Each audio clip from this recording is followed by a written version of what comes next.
시편 95편의 말씀을 보면 이스라엘 백성들은 하나님의 안식에 들어가지 못한다라고 말씀하셨습니다.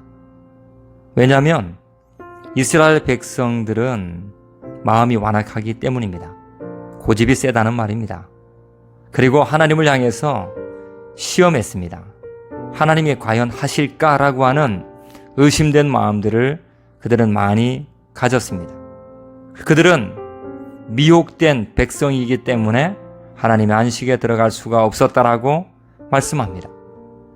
구원이 무엇입니까? 구원은 선물입니다. 구원은 선물이고 은혜입니다. 그리고 그 선물은 합당한 반응을 요구하는 값진 선물입니다.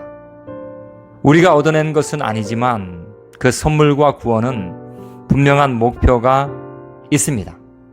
예수님을 믿는 사람이라면 그 목표의 모습과 향기를 분명히 보여주어야만 하는 것입니다. 이스라엘 백성도 마찬가지죠. 하나님의 백성이면서 구원의 선물을 받고 은혜를 경험했지만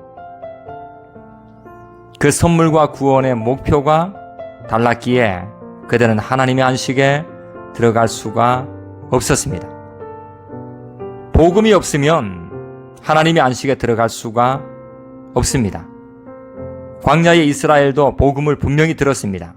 하지만 끝까지 그 믿음으로 그 언약을 붙들지 못한 이들은 가나안 땅에 들어가지 못하고 광야에서 멸망했습니다. 오직 오늘 복음을 듣고 믿어 안식을 누리고 있는 우리 앞에도 영원한 안식의 약속이 남아있지만 누구나 그것을 누릴 수 있는 것은 아닙니다.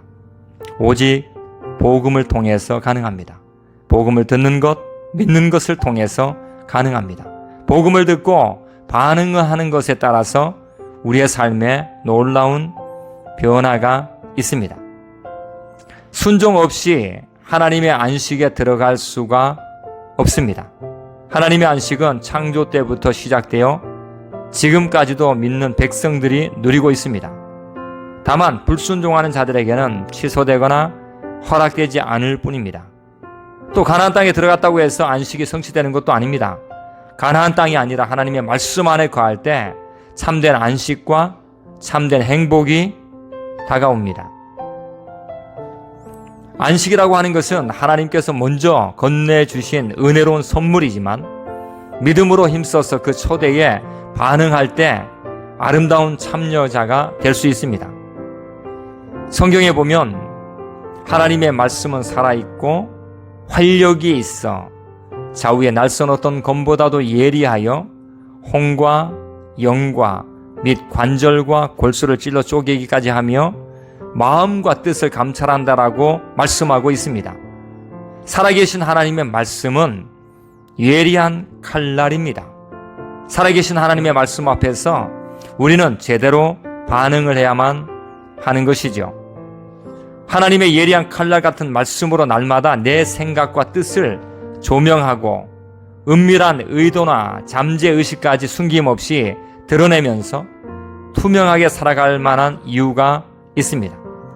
그러면 그 사람은 구원의 값진 은혜를 체험하는 사람이고 구원이 선물인 것을 경험하는 사람이고 그 선물에 합당한 반응을 통해서 귀한 삶을 사는 사람입니다. 이미 안식을 누리고 있는 사람이라도 남은 안식을 위해서, 즉 영원한 구원에 이르지 못할 수도 있다라고 하는 그 신앙의 긴장을 갖추고 살아야만 합니다. 하나님의 말씀이 우리를 창조하도록 맡기는 삶, 그날 이 말씀의 창조에 따라서 우리가 정산할 것이기 때문에 말씀에 따라 살아가는 것이 무엇보다 중요합니다.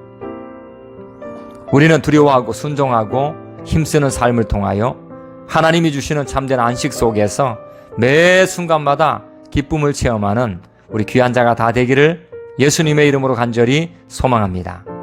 아멘.